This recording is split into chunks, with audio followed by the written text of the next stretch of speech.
Manual or automatic? Automatic.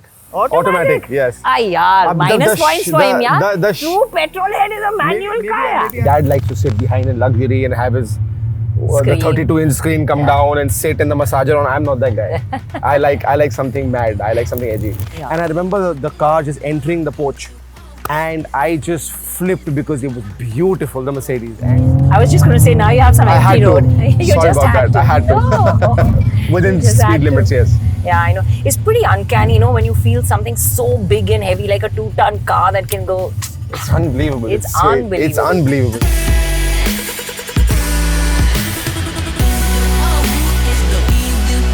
You see, these 3 letters, they've made people go OMG over the years. Every automobile enthusiast knows the meaning of these 3 letters. Welcome to another cracking episode of History on Wheels, where we share our passion for cars with you and a very special guest. Our special guest today is an actor, he's a singer, and he's also a music director.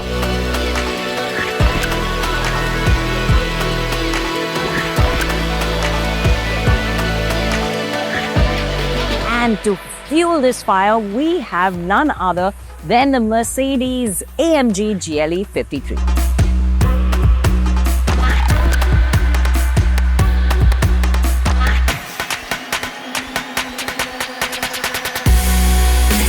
Welcome to our show, History on Wheels, Adhyayan. Pleasure to have you here. Same here. Thank you for having me on your show. You don't have to thank us. We love petrol heads on this show, and we know you love cars, so we're going to have a great conversation And today. This is a beautiful, beautiful car. I've driven this car before, and the sound. Yeah. It's just oof. I also just love the way this car looks. It is. It's a GLE and not a GLE. Still, you know, that coupe roofline, it just gets me going. Beautiful.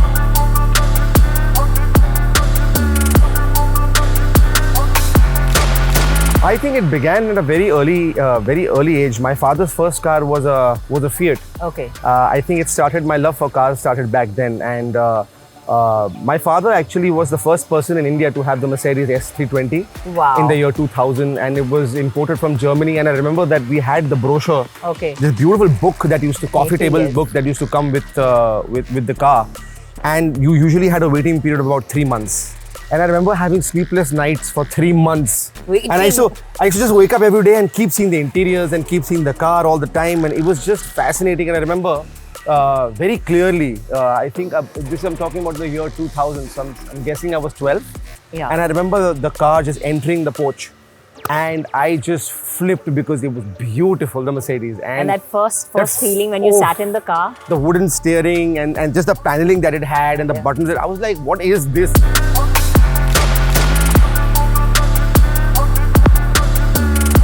So Mercedes has been a long-standing passion in the family, yeah? Yes, of course. You guys enjoy the Mercedes. We love the Mercedes. We've had the Maybach before as well. So there are a lot of cars, Mercedes cars that we've had before, yes. Yeah. And which was your first car? And when did you Which was my first car. I have my first bike. Okay. That I gifted my father last year. Okay. It's the Ducati Diavel 1260S. So you're a biker boy. I'm a biker boy and a car boy. I love every. You just love anything on wheels, like anything us. that makes a sound, yeah. We love that. Okay, so let's do one thing. Let's get into this car and drive, and we're going to hand the keys to you. Thank you so much. Let's do this. Let's go. Usually I have the X7 M Sport, all these cars. Where do I drive them? I walk and I go to Juhu. Because it takes me hours and hours to reach in a car. You're just sitting, doing nothing. It's just frying. Nose is high now, and you can't see the front of the bonnet. So yeah. That's the joy of That's the joy. Yeah, the sound is really the killer. So when you're buying a car, is it all about like performance? Is it about comfort? Is it about luxury? What is it that you enjoy? I think for me it's all about performance, because I don't like sitting behind. I get very edgy. Like I want to drive the car. I want to feel the car. Yeah. And you don't feel that behind, right? Yeah. But Dad's more about. Dad likes to sit behind in luxury and have his the 32-inch screen come down and sit in the massager on. I'm not that guy. I like something mad. I like something edgy. I can't sit in a back seat for long. I feel sick. Right? Yeah, you seem like the kinds who's like it just completely throws me. I can't. Are you a bad backseat driver? Like if you have to sit on the side and someone else is driving. My mother always complains. She's like, I can't sit with you because you know it's not like I'm a rash driver, but because you know if I'm driving something that's got this engine, might as well enjoy. Might as well enjoy it at least at the stretch where there's some space, you know. And when you know you're allowed to like drive a little fast. Yeah. And my mother's like, I can't sit. I feel like I want to puke. I feel like I want to vomit. It's like I never want to drive with you ever. All these cars nowadays, like even this one has an integrated starter motor, so it adds like 200 Nm of torque and 20 HP, which is why you get this instant boost. Like you know, there's no lag. Yeah, there's no lag. You get that instant boost. So all of them have got this electric assist to it. Yeah. So you get great fuel efficiency and you get you know, instant torque, no lag. That's the joy. German engineering. Yeah.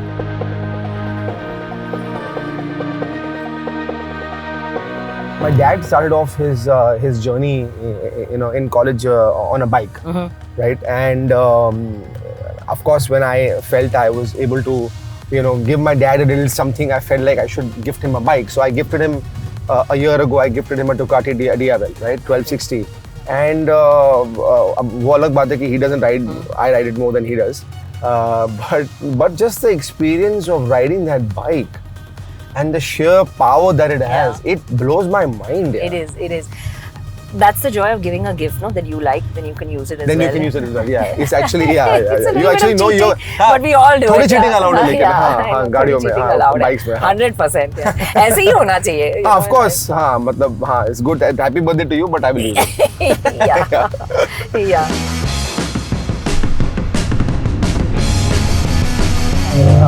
Oh, crazy, right? It's great fun. I was just going to say, now you have some empty road. You Sorry just about had that. to. I had to. No. Within speed limits, yes. Yeah, I know. It's pretty uncanny, you know, when you feel something so big and heavy, like a 2-ton car that can go.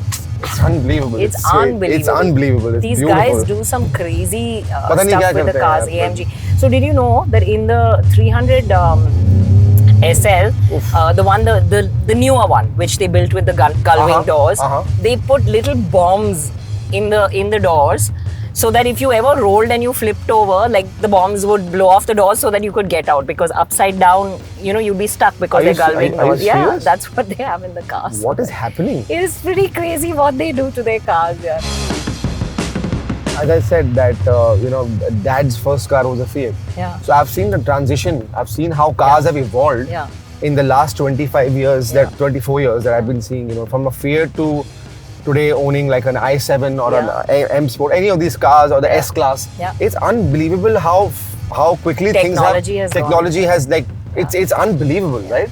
Are you a person who enjoys all the touch screens? I do. And, I do. I love. It's like I love the gadgets. See, this like, is such a polarizing. I realize that, you know, anybody that you ask, slightly older generation, we want the physical buttons, you know. Yeah. And when you talk to the younger generation, because everybody's grown up with screens, they all love the touch screen and, you know, the new everything on a screen. Yeah. You know, the good part is I'm 36 now, and the good part is my father being the first person in the country to own the Mercedes S Class in the year 2000.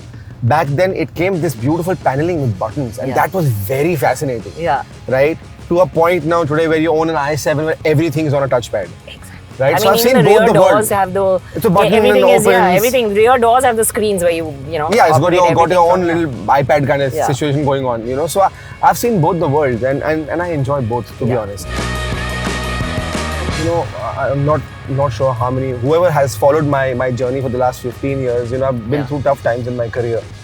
And to be able to, you know, have someone like Mr. Bhansali hold your hand, and, you know, there are a lot of doors you go around knocking when you don't get the right opportunities in life. You know, I'm very fortunate that he opened his door for me. So what is it like working with him as a director? Is it very intense? How do I say this? You know, when you talk about German engineering, right? Yeah. It is just precise, it's nuanced, it's beautiful. Yeah. That's exactly when I talk about in my sense of filmmaking, when you talk about Mr. Bhansali, every detail. I mean, it's crazy how observant he is. Like he will observe every little thing about your costume, about, I mean, he designs the set, he sits and draws the sets, right? That's how detailed he is. And when you work with him, you know, you as an actor, you usually go on a set and you feel like, yaar, ye scene main aise karunga, ye scene main aise karunga.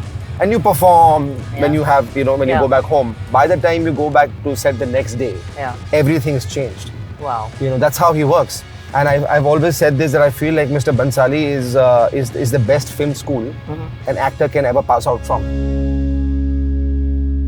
I hope you enjoyed the drive. I did. It was beautiful. Yeah, and before we let you go, we're going to raise your adrenaline a little bit more by doing a rapid fire round. Gosh, I'm nervous. But it's fun. No, it's fun questions. There are two people going to questions. judge me if I get the answer wrong? No, yeah. We can't all remember everything in life always. We can't. So, but we'll see how much of a car guy you are. That we'll test for sure. Okay, so you have an EV in the family now. Yes. Your dad has the i7. Yes. So ICE or EV, which one do you prefer? I think I love the EV. Yeah. But you're a petrol. But I'm a petrol head, man. I really am. That sound, that I mean, the EV also has that mad adrenaline in it, but this sound is what makes me go crazy, you know. So I would say petrol head. I agree with you, Umesh. Manual or automatic? Automatic. Automatic, yes. Minus points for him, yeah? True petrol head is a manual Maybe I'm not... manual in the sense like you're talking about the paddle shift? Paddle shift? Paddle shift, of course. Stick shift. No, stick shift मैंने Bring the gears down, round the corner. I haven't. अभी है नहीं ना गाड़ियों में. You guys are younger. You'll have learned in the automatic days. हम लोग बुड्ढे लोग ने manual चलाया. Yeah, so which is your favorite driving song? My favorite driving song would probably be Too Much by Justin Bieber. I'm a huge Bieber fan. Yeah? So yes, my music is inspired by him. So very cool. And is there a crazy road trip that's on your bucket list? I do. I want to go to London, and I want to drive from London to Scotland. Okay, I've heard it's beautiful. That is a great. Have you been there? I have. I've pretty much driven all around the world, but this is a drive that you must do. I should, right? Yes, all my friends have done it. I think that's next on my bucket list. It is. Yes. And you can hire a nice, cool car. That's go in summer. Goes without top saying. Down. Yeah, of course, goes without saying. Yes. Yeah. Okay. So now here come the trick questions. Which is the car that put AMG on the map? Ooh, which is the car that, like, which model of the Merc you're talking about? So the AMG had one iconic car which made the name AMG shine. Yeah. But it's way back in history, so I'll forgive you if you don't know. It was a 300 SEL 6.3. This was a car that was really, really heavy. And when AMG told everyone they were going to race it, people thought they were mad because it was such a heavy car. Yeah. But they shaved off like literally 200 kgs of this car, pumped up the power, and the car went on to win. So that was the car that got everybody to sit up and say, hey man, these guys can really do some stuff with a car. So that was it. This is closer to home. It's more recent. The C63 has a mad gearbox. Right. It takes like a snap to shift gears. Do you know how many milliseconds the C63 shifts gears? I think. This is the black series, yeah, the one that has the cool 7 MCT gearbox. I think about 100 milliseconds. Bang. Yeah, you're bang on, man. Bang on. So see, he is a car guy after all. A little bit. I keep reading here and there. I mean, not too much though. ज़्यादा पढ़ाई नहीं करता मैं. It's been great fun chatting with you. We've really enjoyed having you on the show. Such a pleasure being on your show. Such a fan. And we look forward to seeing you again. Thank you. Well, these 3 letters have been driving people crazy over the years, and they're not just 3 letters that are strung together. They have a deeper meaning behind them.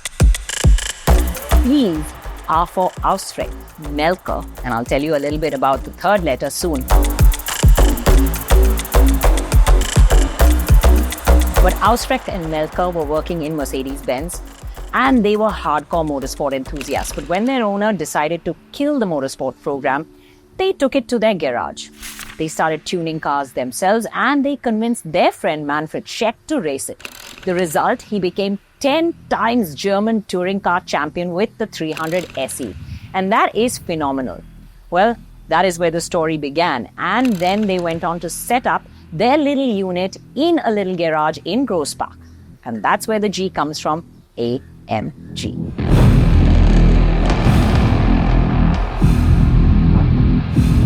Now, while AMG had a certain amount of success putting power into the engines and doing motorsport, what really threw them into the spotlight was when they took the 6.3 SEL, which was a very heavy car, and they AMG'd it. They literally shaved off 200 kilos and put more power into that engine. And it went on to win the 24 Hours of Spa, and that is what put them in the spotlight. As the years went on, AMG continued pushing the envelope, and it didn't only extend to engines. They went on to customization and really changing the way a car was originally. Well, when Melker went on to develop a cylinder head which had 4 valves per cylinder, and then went on to modify the 5-litre V8 in the E-Class, which got the nickname Hammer, that was really a new era where they went on to win many DTM races and had another line of success. Get ready to do battle. Their official partnership with Daimler-Benz started in the 1980s and further fueled their ascent, winning over 50 DTM races. 1990 saw them entering a historic agreement with Daimler-Benz AG and then taking AMG to a wider global audience. And in 1999, they finally merged with the company, and today AMG is a global powerhouse. All of us love that extra punch that they put into a car. That's what Mercedes AMG is.